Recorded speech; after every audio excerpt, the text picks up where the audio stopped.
The world is watching Russia's reaction to the U.S. capture of Nicholas Maduro. Russia's foreign ministry is condemning the U.S. capture of Nicholas Maduro and his wife and is calling for their release from U.S. custody. Official statements are flying, condemning the raid, demanding releases, and calling for diplomacy. But if you look past the press releases, the reaction from the Kremlin is surprisingly quiet. The longtime ally of Venezuela is now calling for the conflict to be resolved through diplomacy.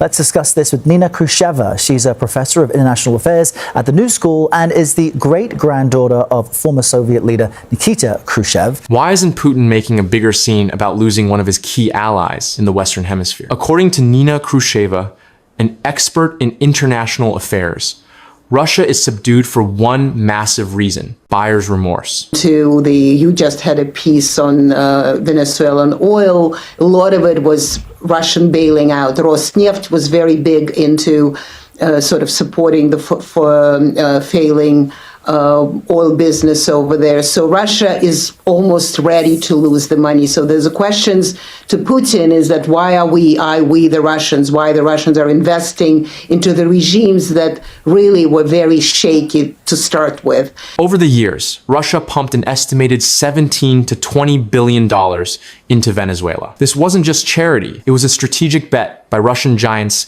like Ross Neft to prop up a failing oil industry. With Maduro gone, that investment has likely evaporated. That is one part of it.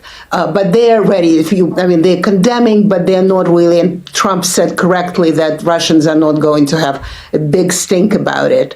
On a positive note, although that has not been heard, but we understand that if we analyze Putin's actions, he actually feels very validated, because one of the reasons he went to Ukraine in 2022 is because he was afraid for that is a security issue for Russia. There is a problem for Russia that he may. Now, Putin faces difficult questions at home. Why was Russian money poured into such a shaky regime in the first place?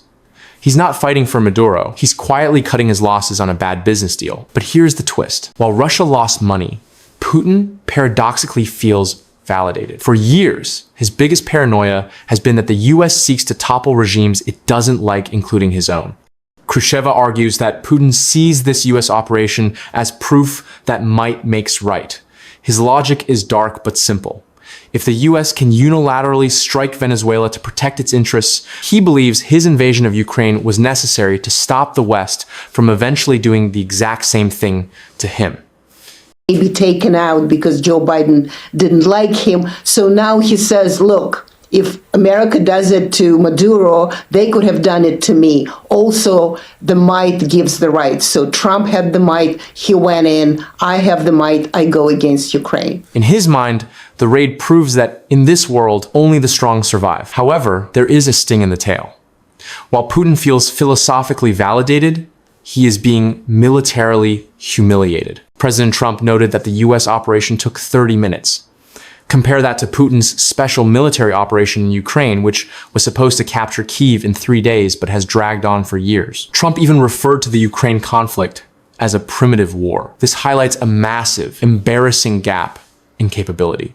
And much of this has led to questions about how much President Trump discussed with Putin about Venezuela when they spoke on Monday. But during a press conference, President Trump addressed whether or not he spoke to Mr. Putin about the Venezuela operation. Let's just play exactly what he had to say. For a leader whose image is built on strength, being compared to a 30-minute surgical strike while stuck in a years-long quagmire is a deep insult. So, what happens next? Did he talk at all about Maduro? Did y'all talk about this? No, we didn't. We never spoke about Maduro. Are you mad at him right now? I mean, there's this intelligence. I'm not thrilled with Putin. I'm not thrilled with Putin. He's killing too many people.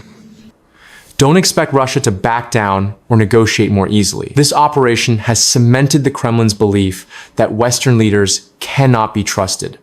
If a leader can be removed in half an hour, Putin will conclude that conventional defenses aren't enough. The result?